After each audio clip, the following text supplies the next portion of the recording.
Do you support reparations for black people? Well, listen, again, we had over 200 years of slavery. We had Jim Crow for almost a century. We had legalized discrimination and segregation, and now we have segregation and discrimination that is not legal but still exists and is a barrier to progress. We have disparities around housing. We have disparities around education. We have disparities around income. And we have to recognize that everybody did not start out on an equal footing in this country. And in particular, black people have not.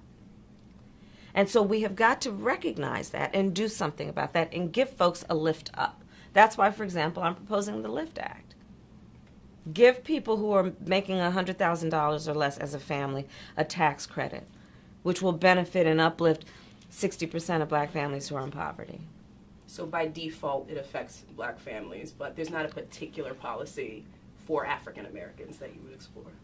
But no, if you look at the reality of who will benefit from certain policies, when you take into account that they're not starting at the same place and they're not starting on equal footing, it will directly benefit black children, black families, black homeowners, because the disparities are so significant.